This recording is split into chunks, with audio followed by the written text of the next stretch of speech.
Why do onions make you cry?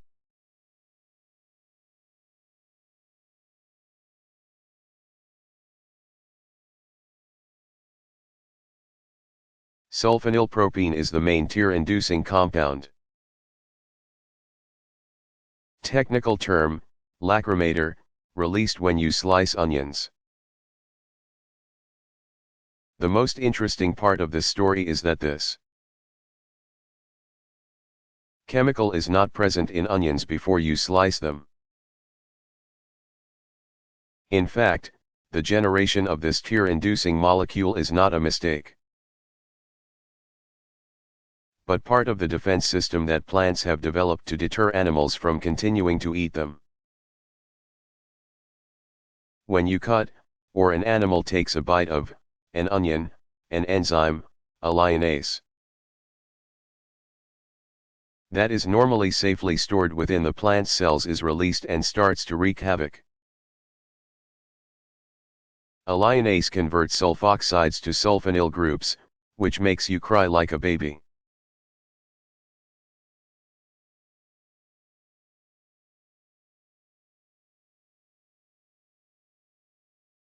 Why did Aaron Klug, United Kingdom, win the Nobel Prize for Chemistry?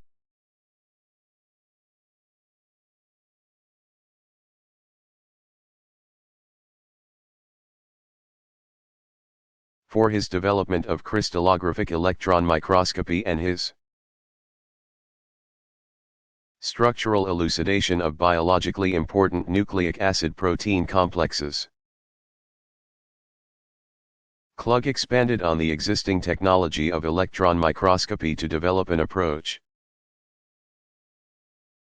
based on mathematical processing of the images that gave higher contrast images at relatively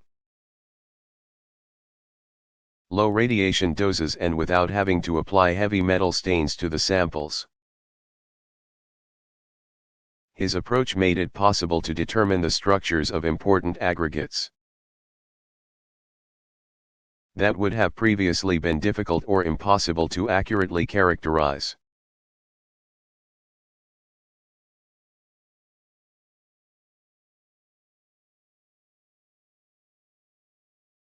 What is stevia?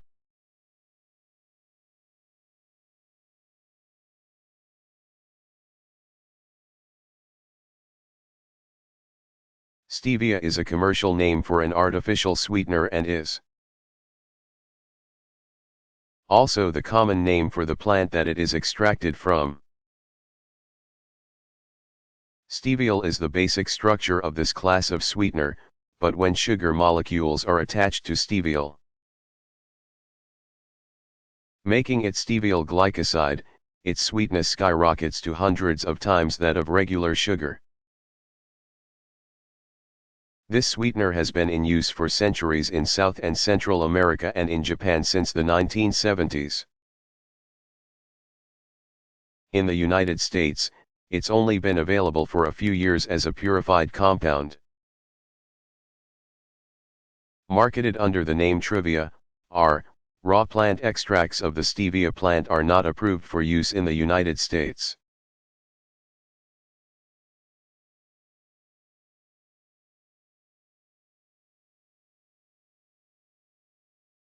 What is crystallography?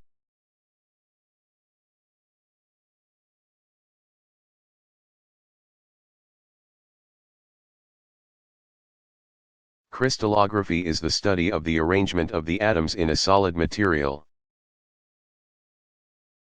Today, this term generally refers to methods that rely on the patterns of photons.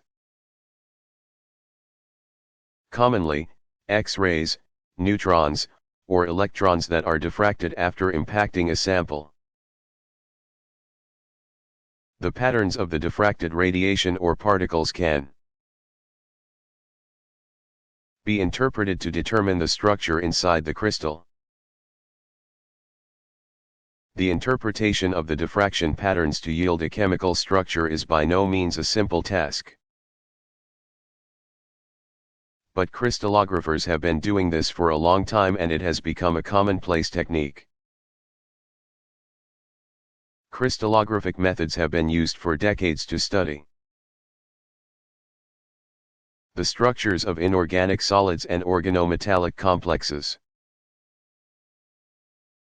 We point out that, while crystallographic methods are commonly used to study inorganic compounds, they have also frequently been applied for studying other types of molecules as well, including biomolecules.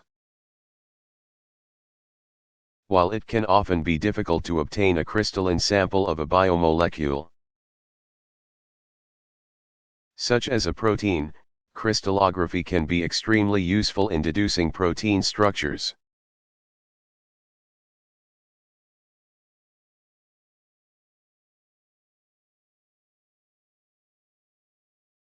What is fission?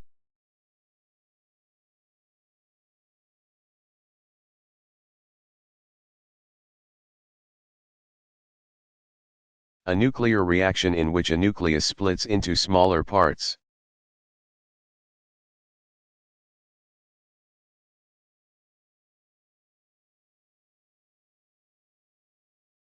What separates ancient and modern chemistry?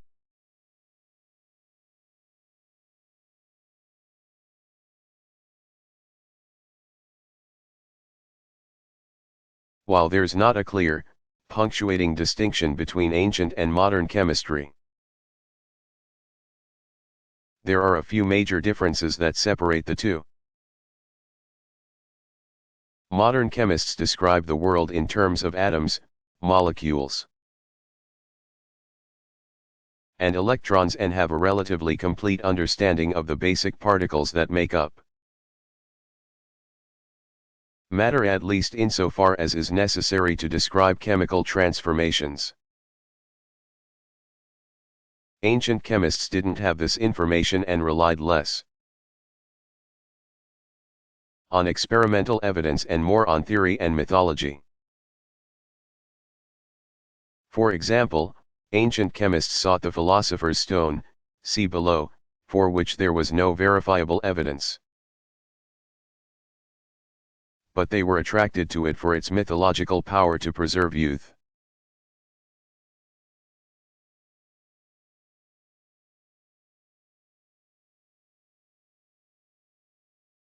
What is precipitation?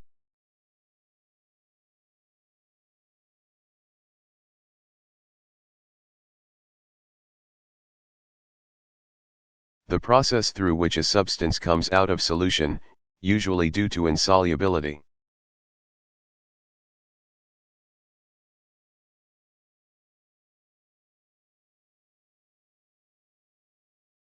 What is a solution?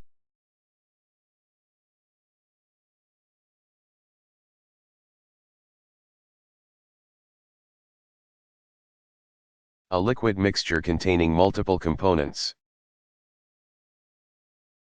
typically with one major component and one or more minor components.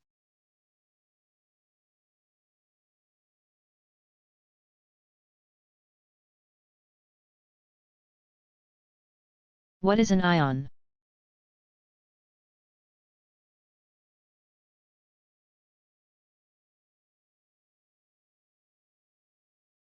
A charged atom or molecule.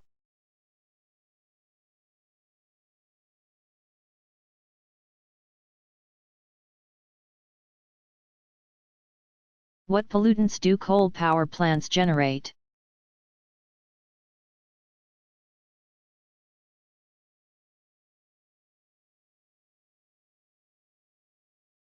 Burning coal introduces pollutants such as nitrogen oxides, sulfur dioxide, and mercury into the atmosphere. A large amount of carbon dioxide. The principal pollutant implicated in global warming is also produced by coal power plants. Aside from global warming, many of the pollutants from coal power plants are bad for human health and also cause smog, soot, and acid rain. The solid waste produced by burning coal can also be harmful to the environment. The ash from coal power plants is typically composed of about 5% pollutants. or dangerous substances such as arsenic, cadmium, chromium, lead, and mercury. This can also cause pollution in water if it is not disposed of properly. And there have been many cases of water contamination caused by improper disposal of this ash.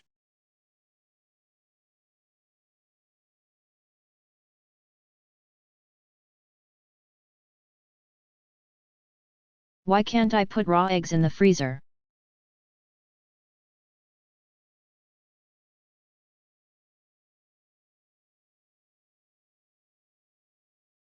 You can if you take them out of their shells. Raw eggs expand when frozen, which can break the shell, so don't put whole eggs directly into the freezer.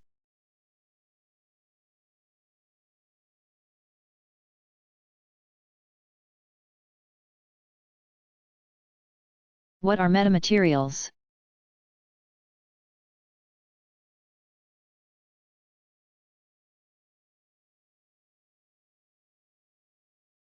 A metamaterial is a type of artificially engineered material that typically features a pattern or periodic arrangement of a material. Metamaterials are characterized by the fact that they take on specific macroscopic physical properties based on their structure or the pattern in which the material is arranged, but not necessarily the composition of the material. Another way to say this is that the elemental makeup of a metamaterial is not as important as the internal structure of the metamaterial. By relying on the structure of the material to influence its properties, metamaterials have been able to achieve properties that haven't been achieved in other types of materials. One example includes materials with a negative refractive index, see physical and theoretical chemistry, which have been able to achieve the first demonstrations of invisibility cloaking over certain wavelength ranges. And this technology will hopefully continue to progress as time goes on.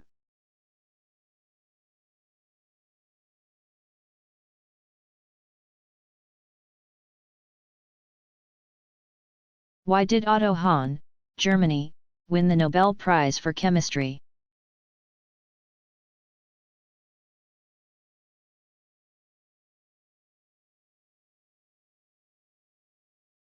For his discovery of the fission of heavy nuclei. Hans and his colleagues' work discovered nuclear fission, and in particular that uranium could be split in a chain reaction by nuclear fission. This discovery was perhaps recognized as much for its importance as it was for its potential danger to society if not properly used and controlled, and Hahn himself was keenly aware of the potential for danger. Nonetheless, this discovery paved the way for much future research into nuclear chemistry, as well as for the development of modern nuclear reactors.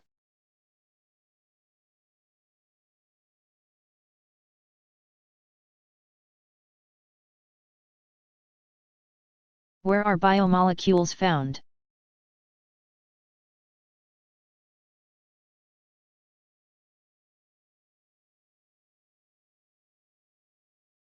Biomolecules are molecules that are specifically found inside of living things and have some function related to life. This includes molecules found in plants, animals, insects, bacteria, or even viruses, which are often considered not to be alive in a technical sense. Biomolecules span a wide range of sizes, some weighing only about 50 atomic mass units, AMU, while others weigh millions of AMU. See atoms and molecules to review the definition of AMU. They are in our hair, skin, tissues, organs, and just about everywhere else in our bodies too.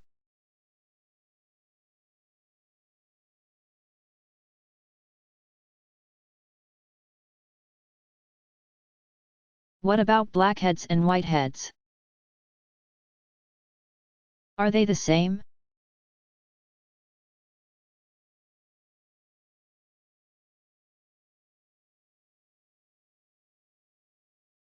Almost. If sebum builds up underneath the surface of the skin, it stays white. If sebum collects around a hair follicle or is in some other way exposed to the air, the sebum undergoes oxidation reactions. As sebum oxidizes, it darkens, eventually appearing black.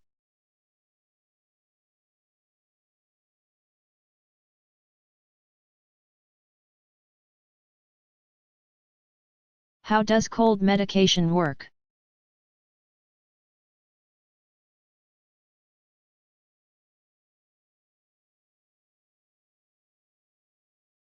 Unfortunately, doctors and scientists still have not found a cure for the common cold. Cold medicines work by trying to minimize the symptoms of a cold while your body is busy fighting the virus that caused it in the first place. Some medicines, like those you buy at your local drugstore, work by using antihistamines, pain medicines, and decongestants to help relieve symptoms. These include all of the things you typically associate with a cold: a runny nose, a scratchy throat, sneezing, and dry or itchy eyes. Other cold remedies try to help strengthen or support your body's immune system while it fights the cold. These include vitamins, often vitamin C, zinc supplements, and echinacea. You shouldn't expect these to bring immediate relief to your symptoms as you would with over-the-counter medications, though.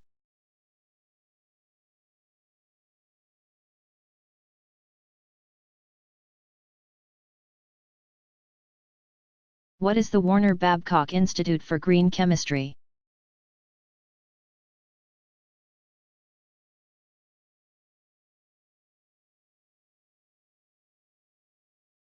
The Warner Babcock Institute for Green Chemistry was founded by John Warner and Jim Babcock to promote the development of environmentally safe and sustainable technologies. The institute offers training in the principles of green chemistry for both scientists and non-scientists alike. Hydrogen peroxide is an ideal green reagent, including the fact that it is relatively inexpensive and is produced in mass quantities.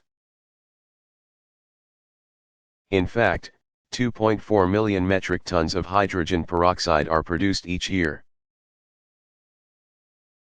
One matter of concern is that high concentrations of hydrogen peroxide can be dangerous. So reactions should be run at concentrations of less than about 60% H2O2.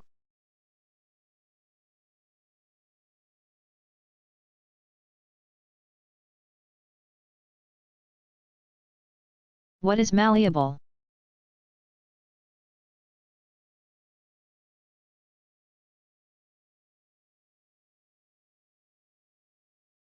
A material that can be pressed into shapes or sheets without breaking or cracking.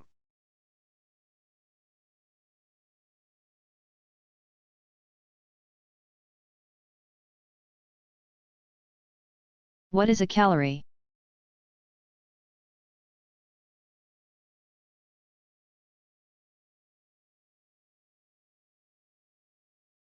A unit of energy equal to 4.184 joules.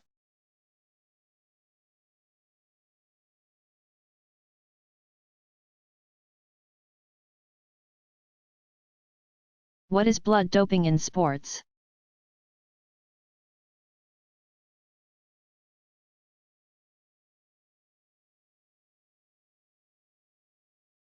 Blood doping is the act of artificially increasing the number of red blood cells in a person's blood for the purpose of improving athletic performance. This works based on the fact that red blood cells are responsible for carrying oxygen to muscles. And thus more red blood cells can provide more endurance against muscle fatigue. This was originally done by transfusions of red blood cells, either from another person or by collecting and storing a person's own red blood cells to be used later. In the past couple of decades, a new type of blood doping has come about. This is based on the hormone erythropoietin, which stimulates the body to produce red blood cells. Erythropoietin is produced artificially in mass quantities and is commonly used to treat anemia, but is also sometimes used by athletes for the purposes of blood doping.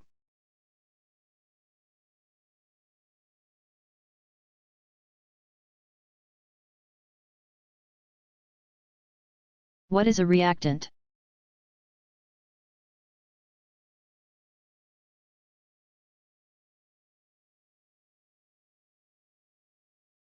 A compound that is consumed or transformed by a chemical reaction.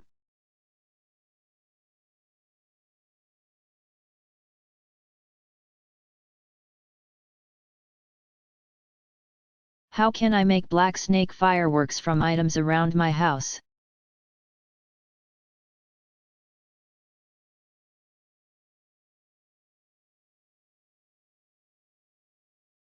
Note, this experiment involves fire and flammable materials, so adult supervision is required. Also, check your local laws before attempting this experiment. Chemistry principles encountered in this experiment. Chemical reactions, combustion reactions, materials you'll need: sand, about 2 cups, lighter fluid, a small bottle of about 100 milliliters. Baking soda, 1 tablespoon, sugar, 4 tablespoons. Cup or bowl: an outdoor location where you can light the black snake firework safely without damaging anything. The procedure: in a cup or bowl, mix 4 tablespoons of sugar with 1 tablespoon of baking soda. Use the sand to form a pile, in your chosen safe outdoor location. And then create a depression in the middle of the sand. This depression is where you will ignite the black snake firework. Pour a small amount of lighter fluid onto the sand to wet it. Try this experiment first with a very small amount of lighter fluid, and, if necessary, repeat the experiment with incrementally larger amounts. It's better to start too small than too big. Pour your mixture of sugar and baking soda into the wetted depression in the sand. You don't have to use it all at once. Feel free to experiment with different quantities of the baking soda and sugar mixture. Carefully ignite the lighter fluid with a match and stand back. You should see the mixture create long snakes of black ash. The burning sugar and baking soda form sodium carbonate, water vapor, and carbon dioxide gas. The ash in the snake is composed of carbonate and burnt carbon.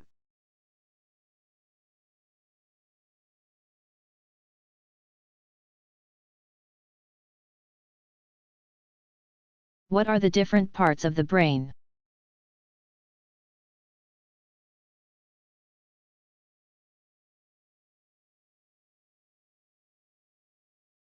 The brain is divided into several areas that specialize in different functions.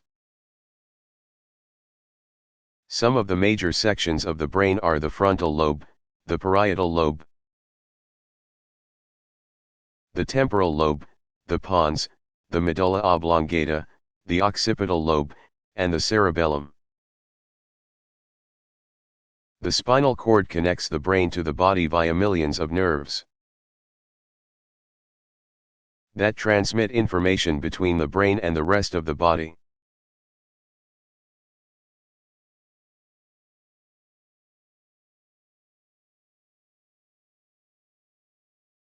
What is the law of conservation of matter?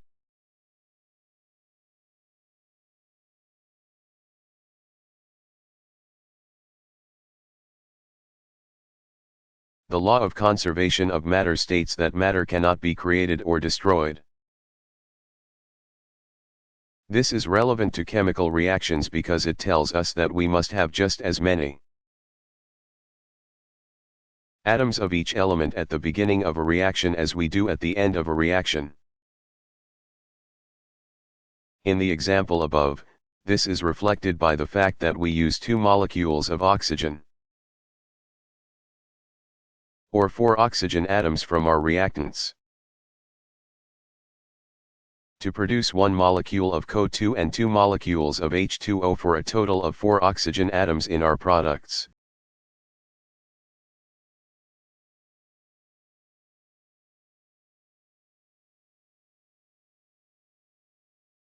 How do chemists name so many different hydrocarbons?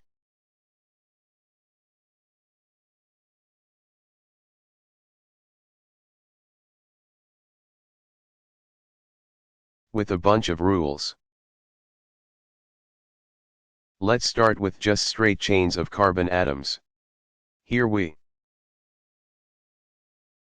just need to define how many carbon atoms there are in the molecule. If the molecule doesn't have any double bonds, we use the suffix -ana. The prefix indicates how many carbon atoms there are. Most of these prefixes are based on Greek numbers, one is Latin, and a few are just weird. Collectively, these molecules are called alkanes.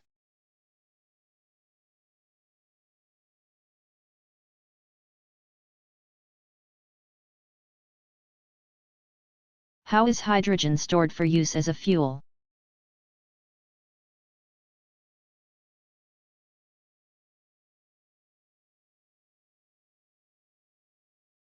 It would be nice if we could store hydrogen as a liquid, however. It has a very low boiling point, -252.9 degrees Celsius, which makes this rather inefficient. Due to the strong tendency to evaporate at room temperature, significant energy must actually be expended just to keep hydrogen in its liquid phase. To store hydrogen gas, one possibility is to just compress it inside a metallic container similar to what is typically done with other gases. There have been several other approaches used, however, to attempt to store hydrogen for use as a fuel. These include both chemical and physical storage methods.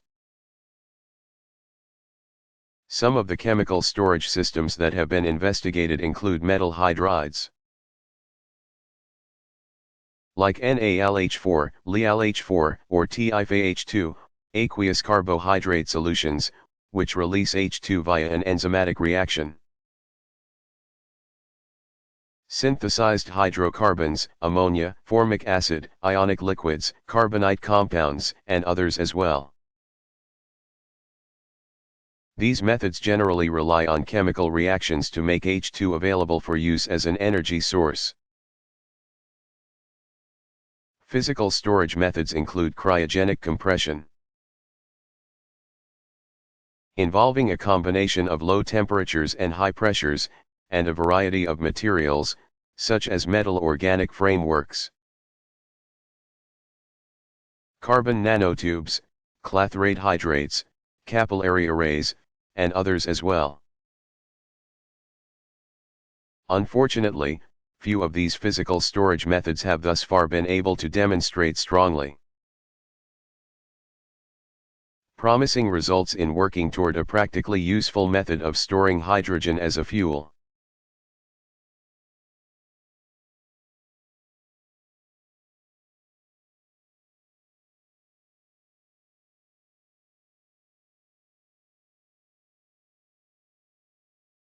How is gas chromatography different than liquid chromatography?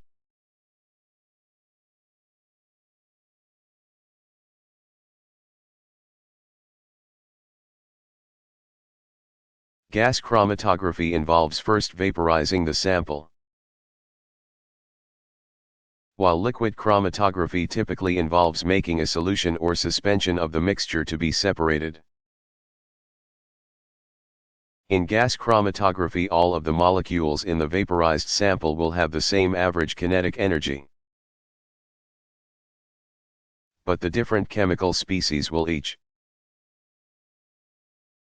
have different average velocities, which are determined by their molecular weight. Heavier molecules will move with slower average velocities than lighter ones. This is how separation of different chemical components is achieved in a gas sample. In liquid samples, the mixture is dissolved in a solution that flows over a stationary phase, which interacts differentially with different chemical species in the sample. These different interactions with the stationary phase cause some compounds to move faster than others through the chromatography column. And this is the basis for separation via liquid chromatography.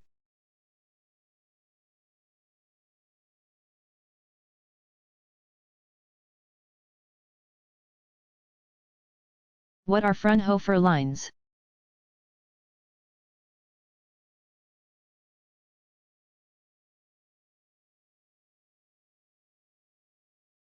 When scientists first began observing the spectrum of light reaching Earth from the Sun, the spectrum contained many dark lines, which indicated that light of certain wavelengths wasn't present in the sunlight. These are now called Fraunhofer lines, named after their discoverer. And they are caused by the elements in the outer atmosphere of the Sun absorbing certain wavelengths of light,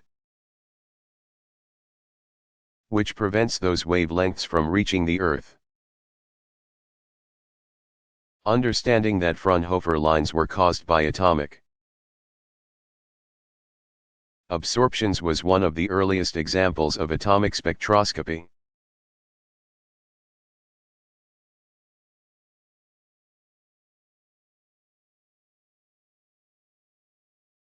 What does a preservative do?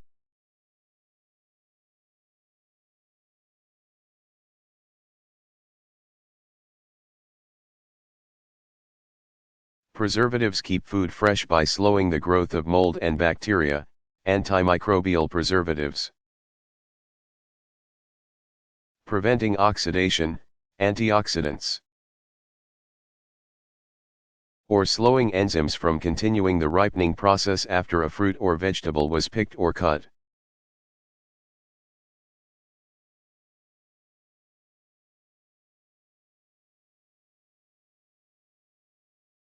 What happens in the cerebellum?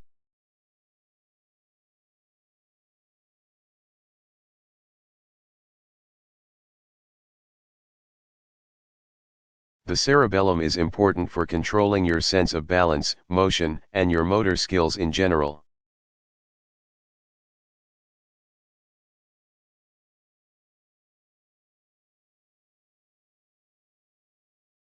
How do wind turbines generate energy?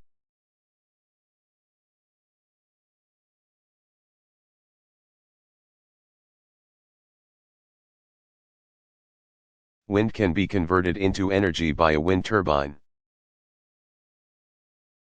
which typically consists of a wheel with large blades connected to a series of gears. As wind causes the blades of the turbine to spin, the turbine collects mechanical/kinetic energy. which can either perform mechanical processes or be converted into electrical/potential energy.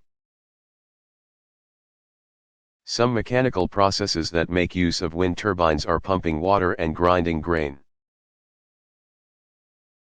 To store electricity, the turbine must be connected to a generator, which converts the mechanical energy from the blades into stored electrical energy. Typically, wind speeds of 7 to 10 miles per hour are needed to generate energy using a wind turbine. The orientation of a wind turbine can be controlled by a computer to optimize the amount of energy it collects.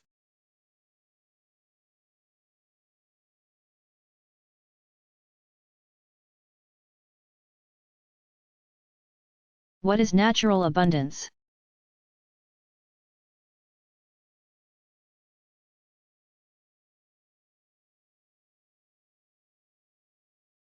Relative abundance of different isotopes of an element found on Earth, i.e., not produced in a lab.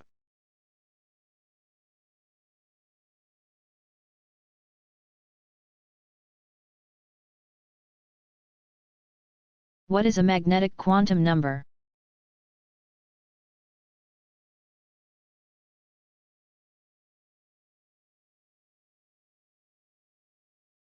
The third quantum number, m, which describes the direction of the electron's angular momentum.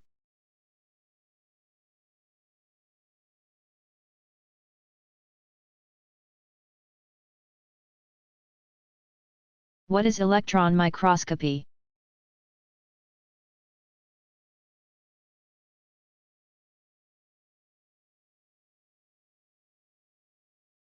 An electron microscope is a microscope that uses a beam of electrons to produce an image of a sample. Rather than using light like in a standard microscope, there are several ways of obtaining an image, but the original was the transmission electron microscope, TEM, which produces an image by passing an electron beam directly through the sample. Electron microscopes offer a significant advantage in resolution over traditional light microscopes. This is due to the fact that the wavelengths associated with electrons are much shorter than those associated with visible light.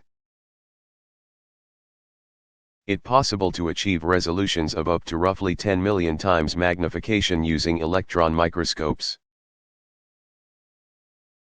as compared to about 2,000 times magnification in the best light microscopes.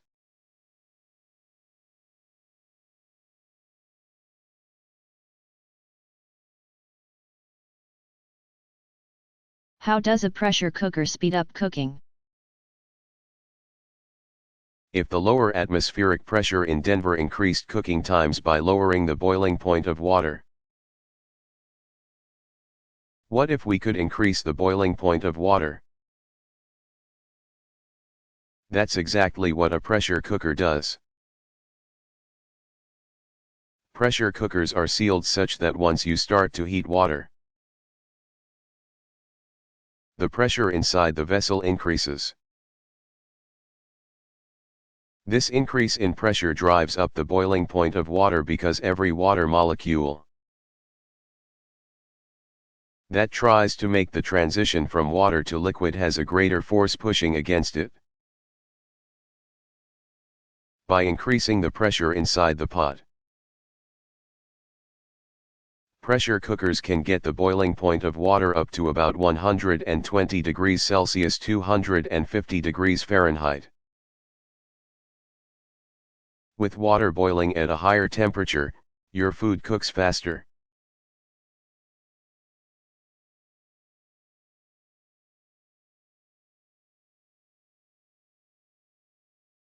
What is transmission electron microscopy?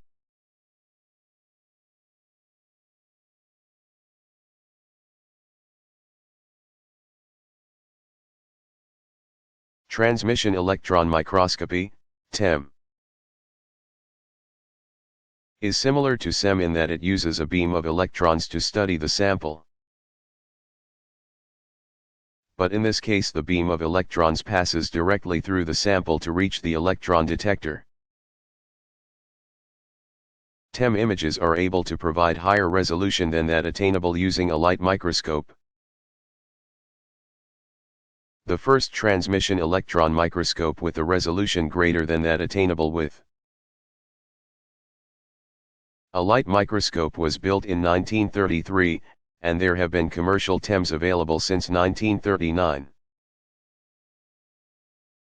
So while it may seem like a very advanced technology, TEM is, in fact, quite an old technique.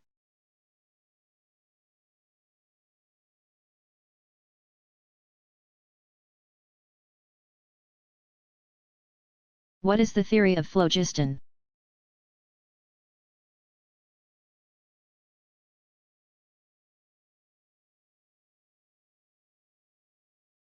In 1667, a scientist named Johann Joachim Beecher introduced the theory of phlogiston as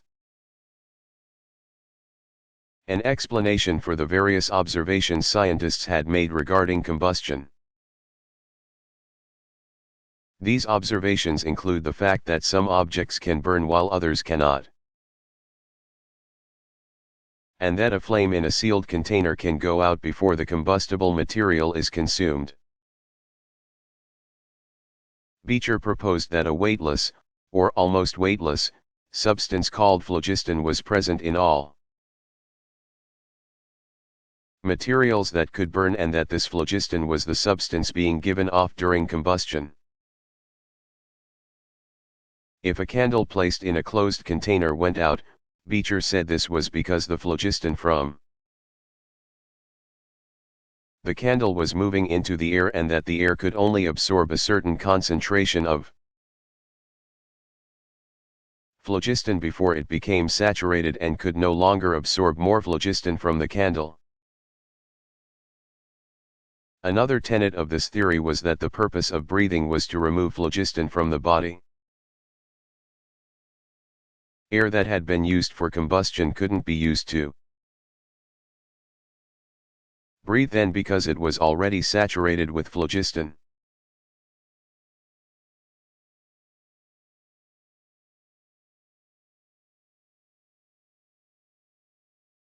What is extraction?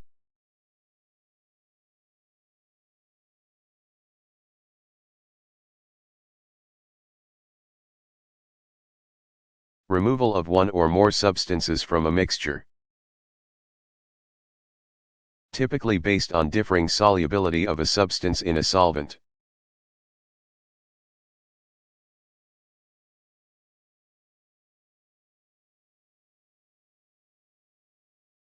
What is a prion disease?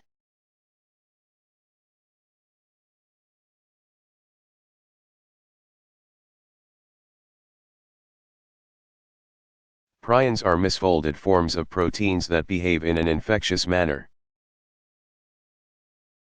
They do so by causing other proteins they encounter to misfold as well. A prion disease is a disease that results from this misfolding. Some examples of prion diseases include mad cow disease, scrappy, and Creutzfeldt-Jakob disease.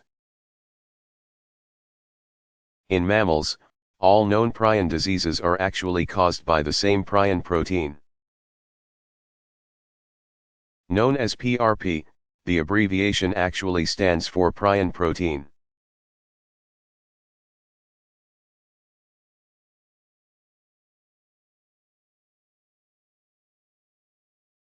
What is a nucleic acid?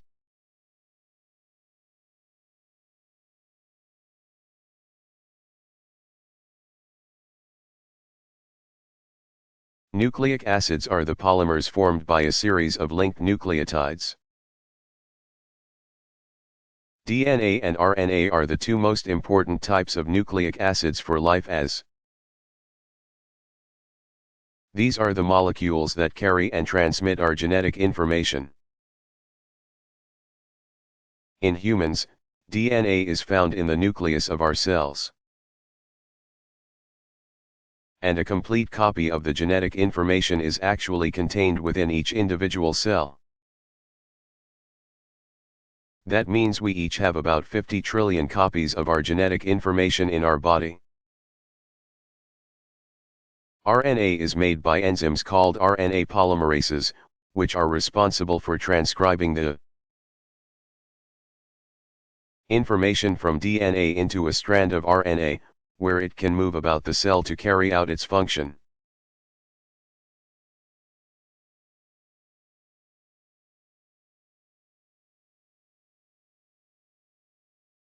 What is ionization energy?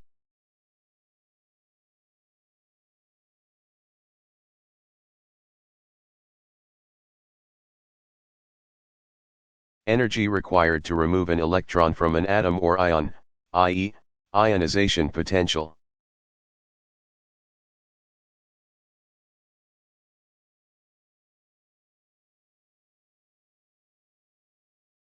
Does reaction stoichiometry also apply to electron transfers?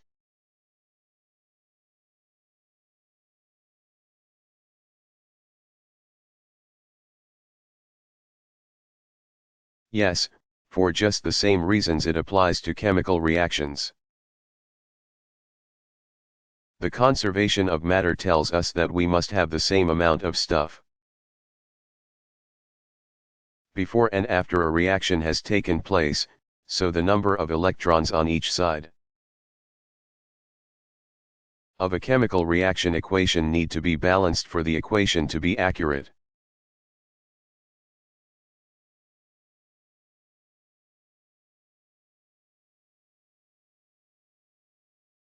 What is a crystal?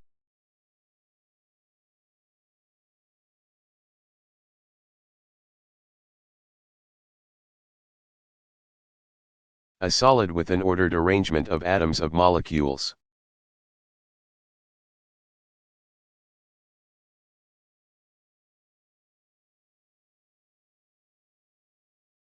Why did Eduard Buchner, Germany, win the Nobel Prize for Chemistry?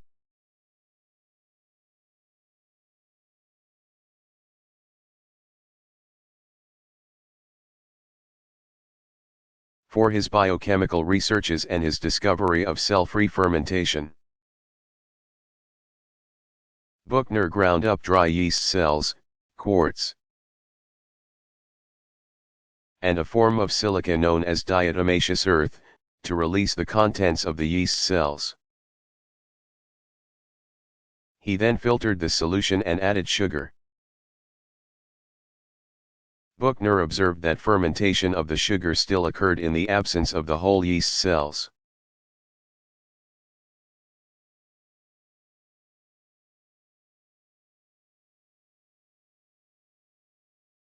How can the presence of blood be detected by forensic experts?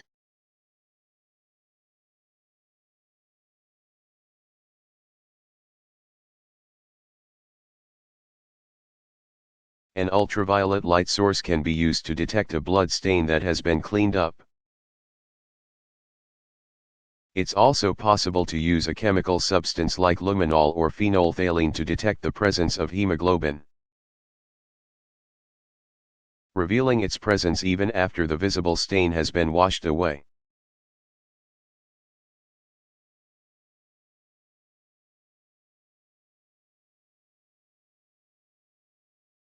What is kinetics?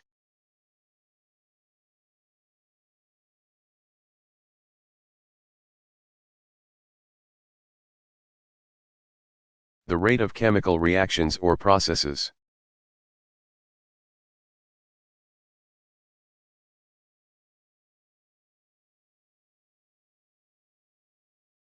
What elements are stars other than the Sun made of?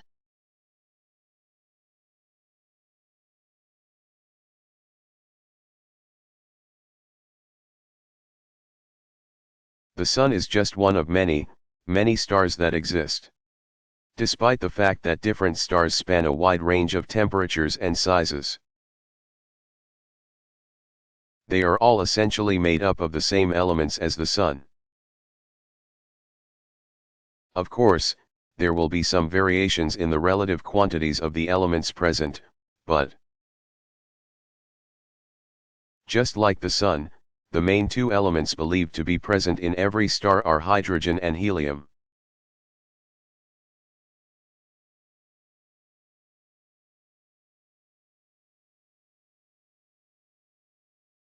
What is the Curie point of a material?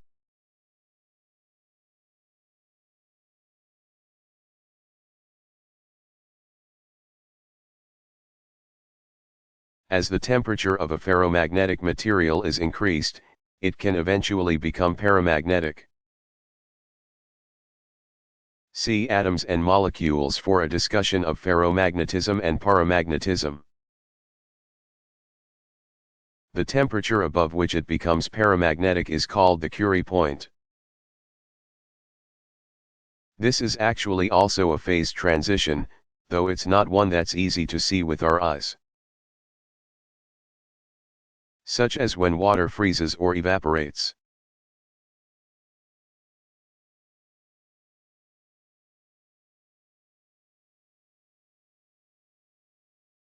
Why do we need to sleep?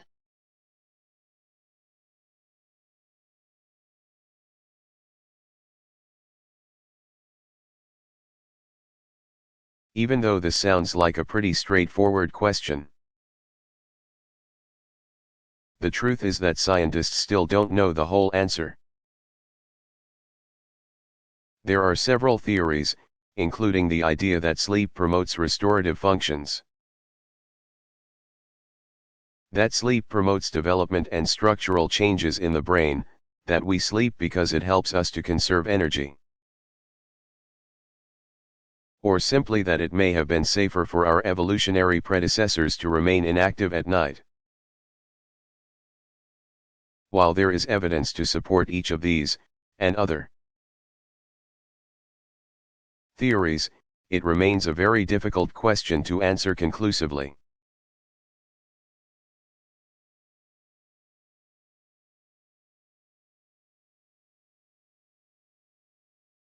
What is galvanization?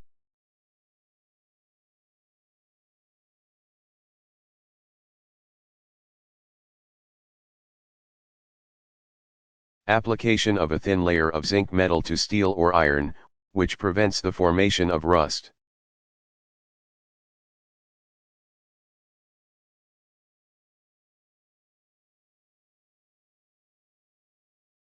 How can I use chemistry to make dull pennies shiny?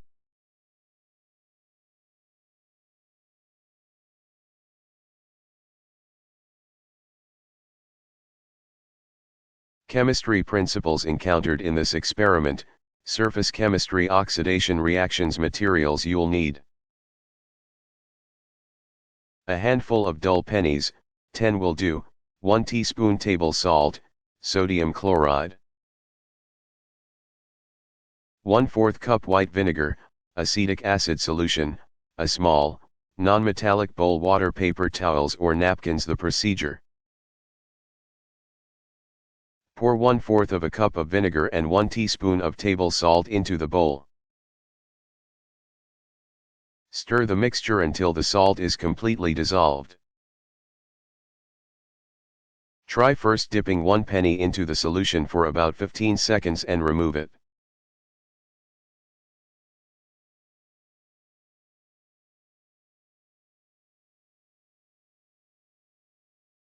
What is atomic emission spectroscopy, EES?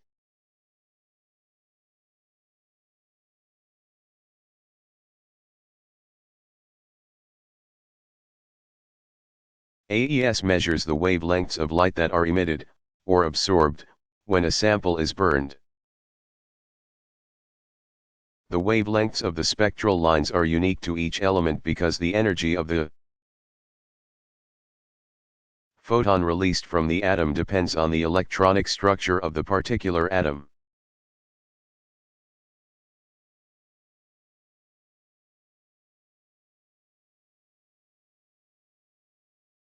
What is AGEL?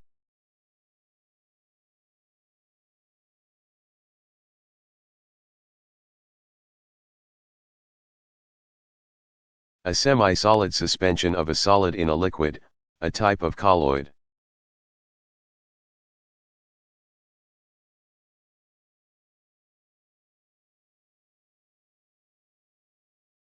Does spinach provide a good source of dietary iron?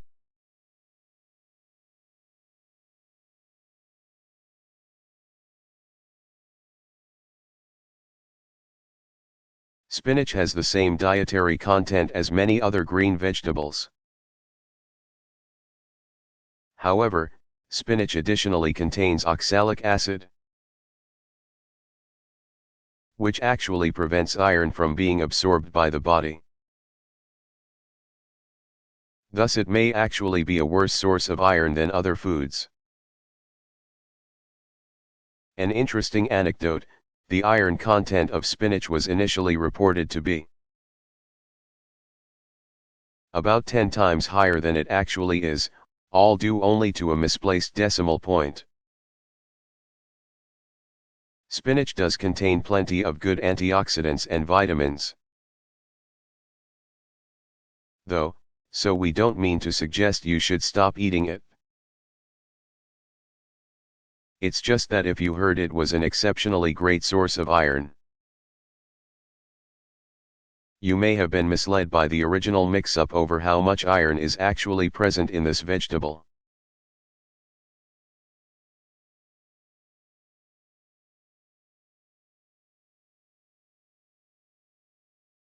What is hydrolysis?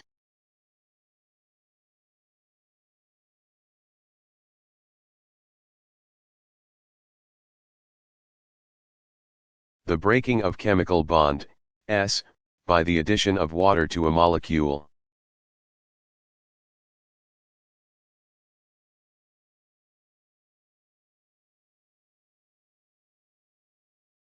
What is a flame, really?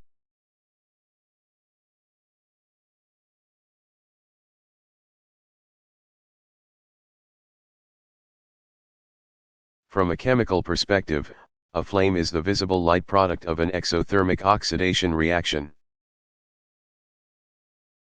This reaction takes CH bonds and oxygen, O2, in the atmosphere and starts a radical chain reaction that keeps going as long as there is still fuel and oxygen around. Actually, bonds other than just CH bonds can give rise to burning. That's just what's happening during the burning of objects you're most familiar with, like candles and wood fires.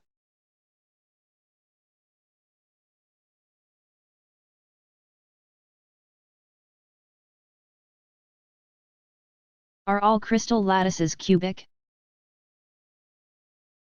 In other words, are all the three axes of the unit cell always the same length?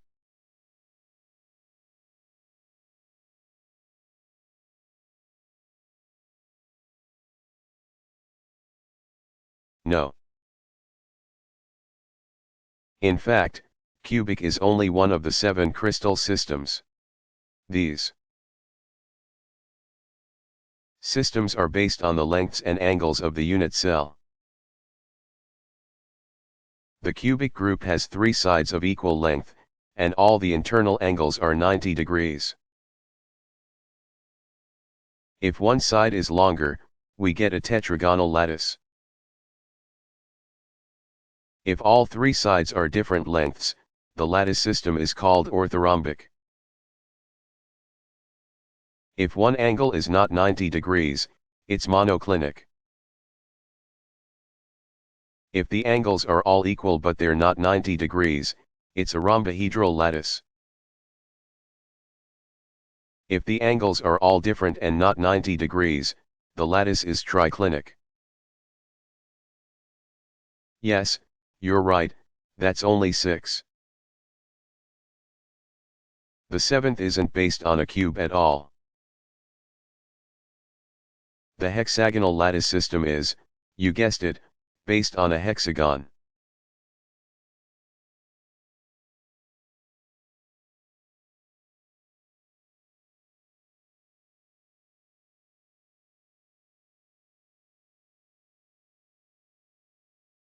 What are supercritical fluids, and why can these be useful as green solvents?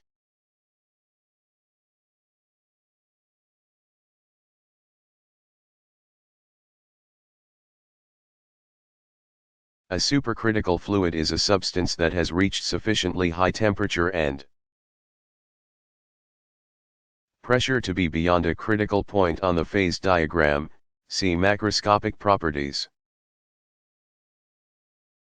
This critical value of temperature and pressure will be different for each substance, and it corresponds to a set of conditions beyond which the distinction between the liquid and gas phases of matter is no longer clear. That is to say, beyond this value, the density and other properties of the substance can be changed continuously and readily, with changes in the temperature and pressure of the system. This makes for useful green solvents because having the ability to tune the density, solubility properties, and diffusivity of the supercritical fluid allows for reaction or extraction conditions to be sensitively manipulated. Let's consider one supercritical fluid that has drawn particular interest, carbon dioxide, or CO2. Some of the advantages of CO2 as a supercritical fluid are that it cannot be oxidized. It is aprotic, and it does not tend to participate in reactions involving free radicals. This makes carbon dioxide robust toward undergoing chemical reactions itself. And it also means that it is relatively benign as a contaminant, ignoring its role as a greenhouse gas, for the moment. However, CO2 is a gas at ambient temperature and pressure, and thus, to serve as a good solvent, it must be used at elevated pressures and/or temperatures. At varied temperatures and pressures, supercritical CO2 is also capable of dissolving a wide range of chemical compounds and is miscible with gases in almost any proportion. Supercritical CO2 can also often be recycled as a solvent, and thus does not tend to generate large amounts of waste. Indeed, carbon dioxide can also be used as a solvent in its liquid form, but it then loses several of the advantages with regard to the tunability of its properties that we mentioned above.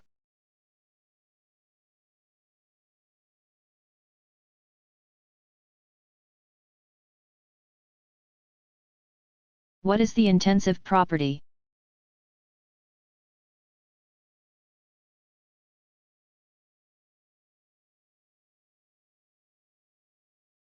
A property that does not depend on the amount of a substance present, e.g.,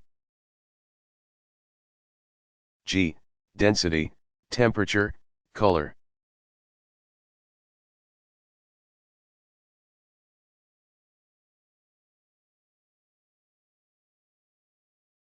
What is dextrorotatory?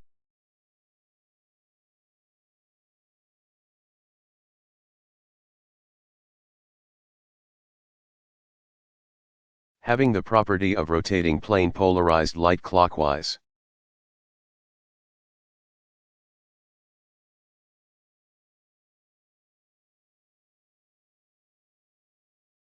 How was the theory of phlogiston disproved?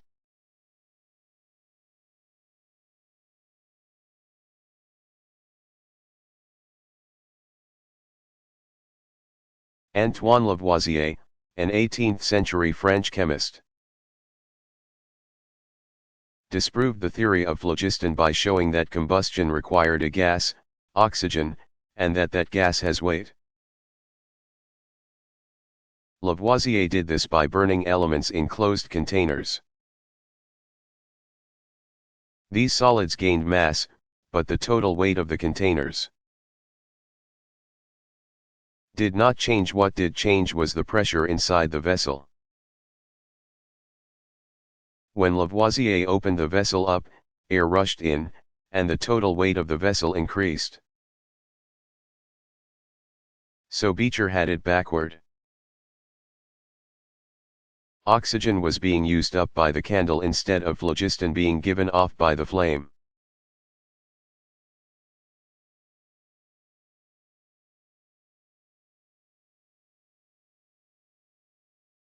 Why did Robert S. Mulliken, United States, win the Nobel Prize for Chemistry?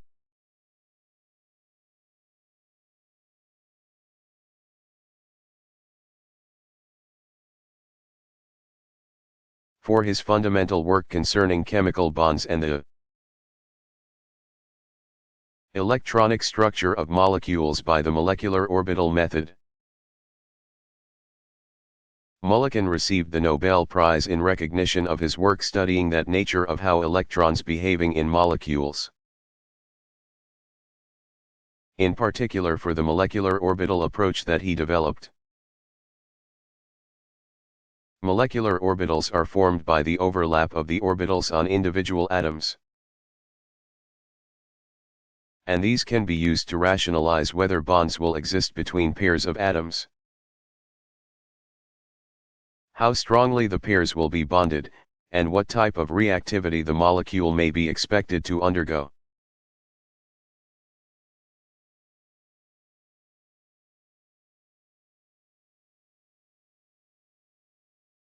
How was rayon discovered?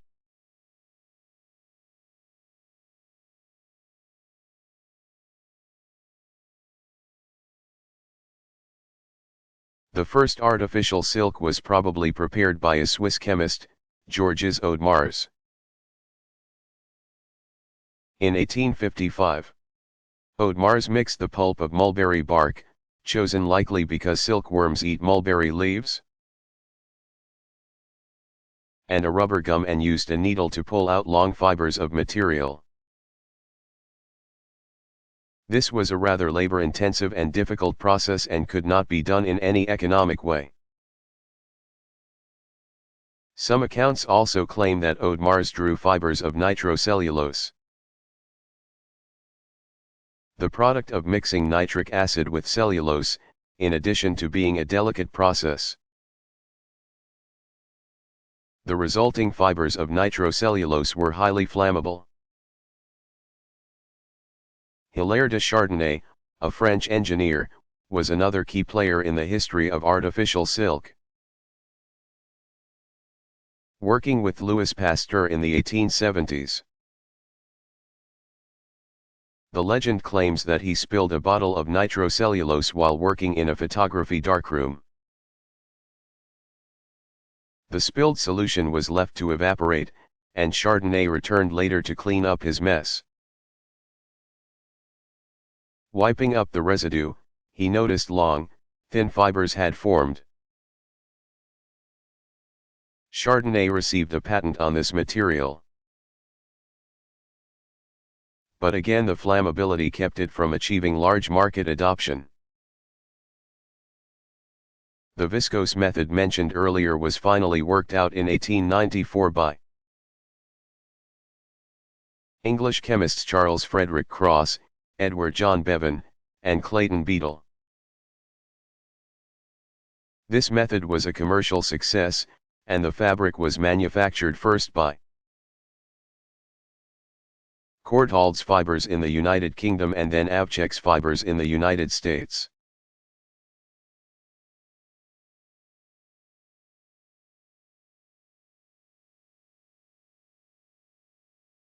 What is the oxidation state?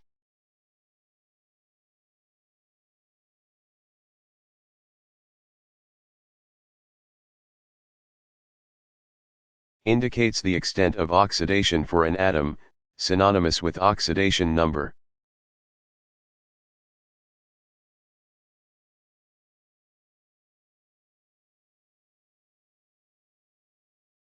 Do reactions always take place at the metal center of an organometallic complex?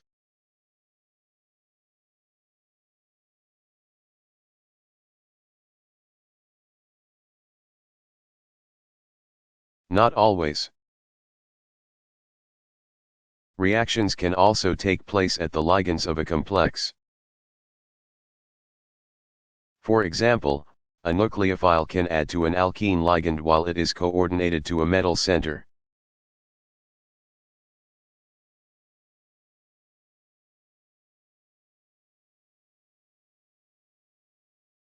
What is a chemical bond?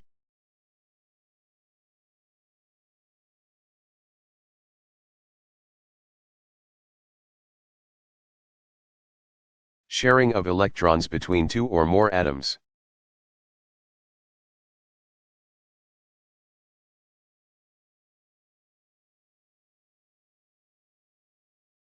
What is progesterone?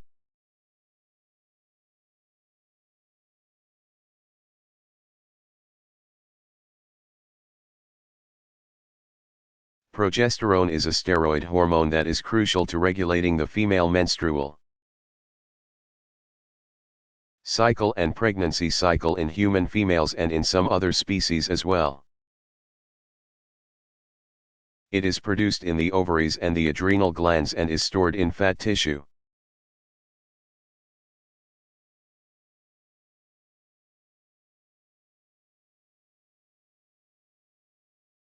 What is a diastereomer?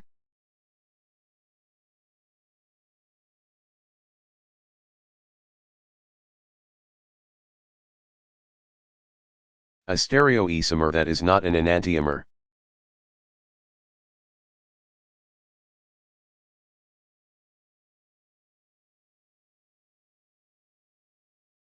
What is a monodentate ligand?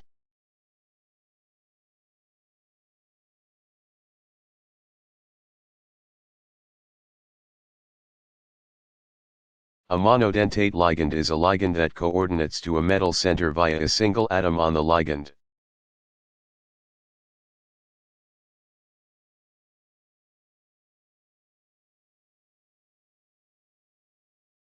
What is a kinase?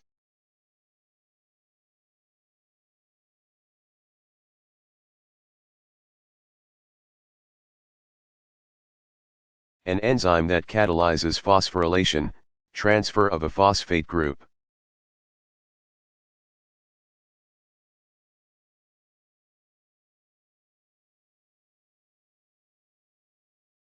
Are there plasmas in our daily lives?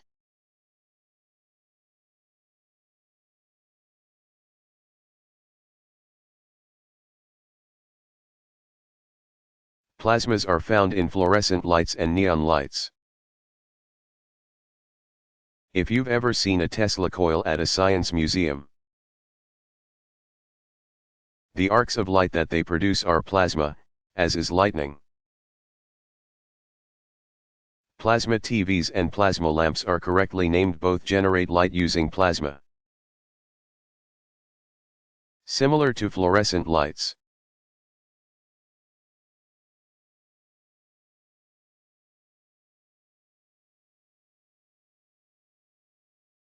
What are colligative properties?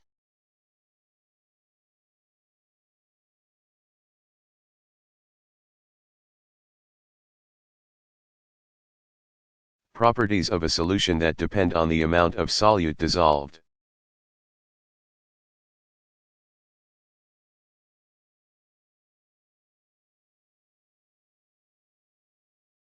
Are all isotopes stable?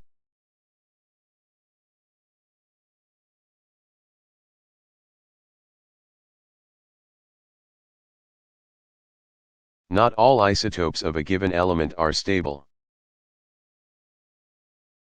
For example, tin has 22 different known isotopes, 10 of which are stable and 12 of which are unstable.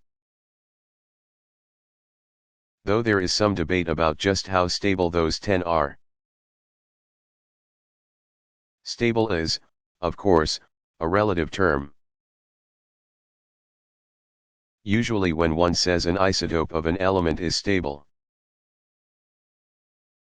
it means that it has a decay half-life that is too long to be measured by current methods. There are some elements, such as technetium, radon, and plutonium, that do not have any stable known isotopes. In fact, no elements with an atomic number of over 83, i.e. More than 83 protons have any known isotopes that are considered to be stable.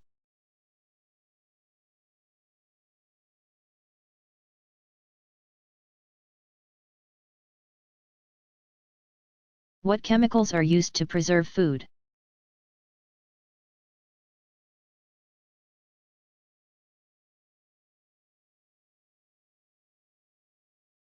There are two main types of food preservatives: those that prevent oxidation and those that prevent bacteria or fungi from growing. The first are appropriately named antioxidants. And these molecules work by reacting with oxygen themselves. Unsaturated fats are common targets of oxygen, which causes foods to become rancid. Antioxidants provide an even easier target for oxygen to attack, preventing O2 from wreaking havoc in other ways. Natural antioxidants include molecules like ascorbic acid, vitamin C. And there are also many unnatural antioxidants on the market. The second class of preservatives are those that stop the growth of bacteria and fungi, like mold, from growing. Many of these preservatives are acidic molecules that can be absorbed into the cells of bacteria. If enough acid gets into the cell, basic biochemical functions, specifically fermentation of glucose, slow down enough that the cell dies, and your food stays fresh.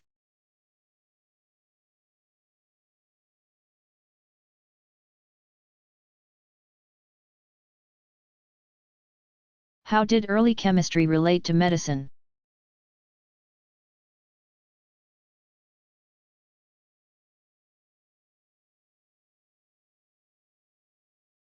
Early societies all over the world found that certain types of plants could be used for medicinal purposes. Though only relatively recently have people attempted to gain a detailed understanding of the chemistry behind these methods. The overarching reason why these methods work is because a chemical in the plant interacts with the chemicals in your body in a beneficial way.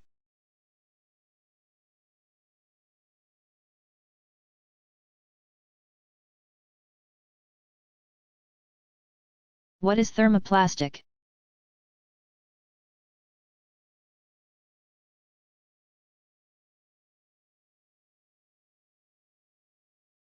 A type of plastic that hardens when heated and then cooled.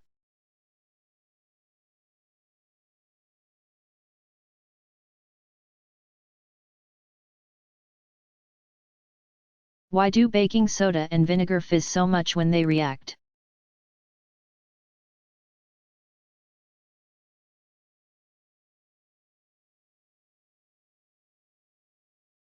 The chemical name for baking soda is sodium bicarbonate.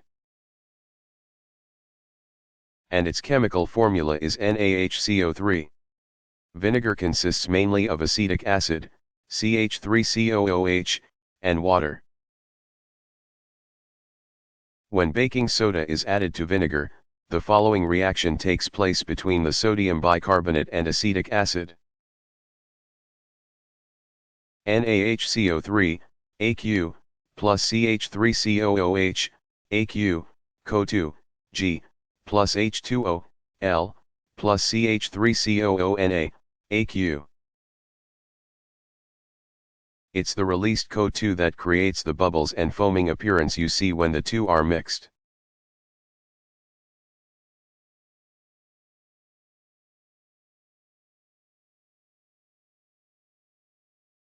So if all polymers are not the same size, what is the weight of a polymer?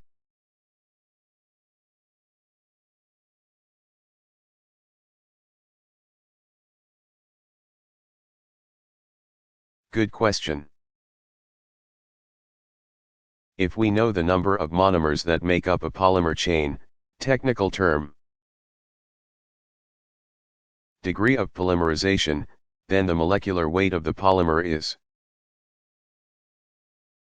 the molecular weight of the monomer multiplied by that number of monomers.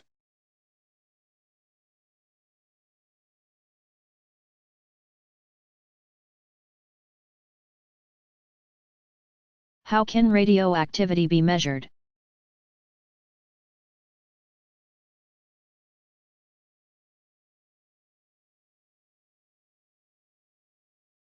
Radioactivity is measured by detecting the products of radioactive decay processes.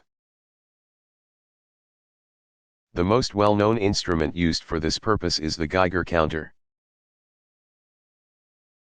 A Geiger counter is sensitive to the products of nuclear decay, including alpha and beta particles and gamma rays. The units used to quantify radiation are the Curie or the becquerel, which describe the number of nuclear decays a substance undergoes per unit of time. In many cases, it may not be necessary to directly detect the radiation being given off at this instant, but rather to just determine the isotopic ratio of an element present in a sample. This can be done using techniques borrowed from analytical chemistry, such as mass spectrometry. Information on the isotopic ratio present, along with knowledge of the half-life of the isotope in question, can be related to the age of the sample being studied.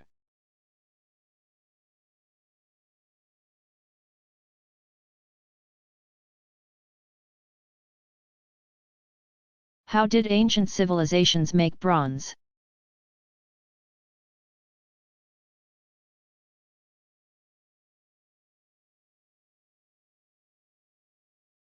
Tin had to be mined in the form of an ore and then purified through a process called smelting.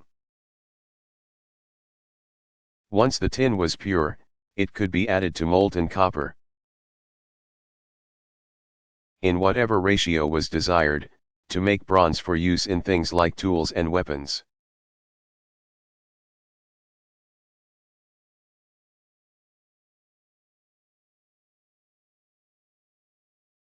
How do those new scanners at airports work?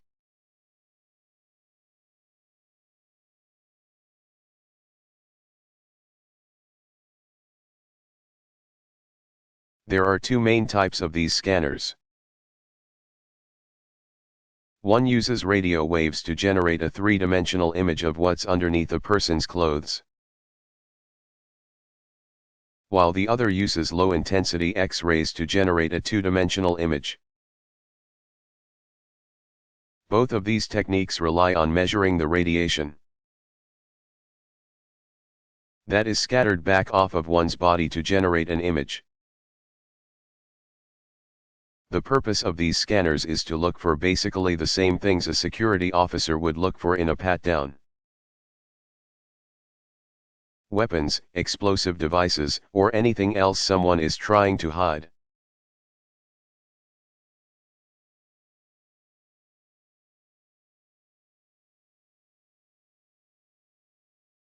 What is a metalloid?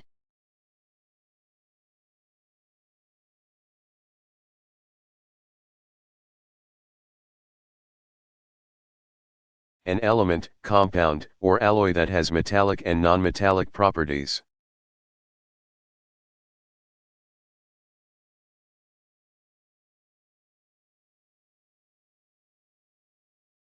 What's in paint?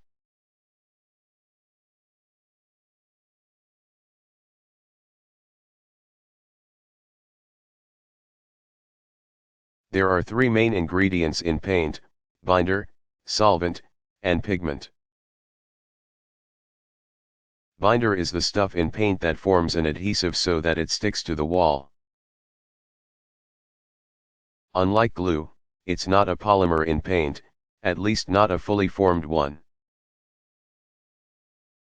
but instead monomers or short polymer chains that react, cross-link, to form larger polymer networks as the solvent evaporates. The solvent in paint is there to make the paint solution the right thickness so that you can easily put it on the wall without it dripping all over the floor. Then the solvent evaporates, driving the formation of the cross-linked polymer networks. Pigments are, of course, used in paint so that not everything is painted white. Though white paint still needs pigments to be white.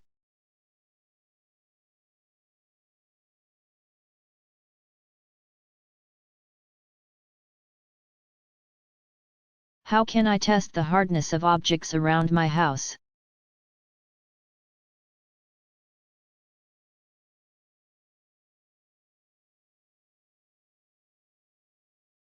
Chemistry principles encountered in this experiment: hardness materials, science materials you'll need. Collect several materials of known hardness. Examples include, numbers are based on the Mohs scale.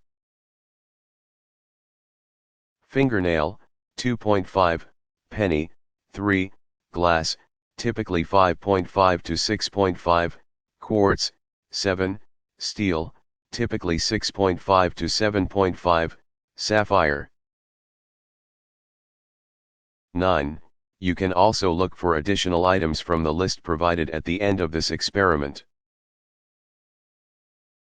Or search online for additional objects that have been ranked on Mohs scale of hardness. Of course, you can also choose item of unknown hardness and determine their hardness in this experiment.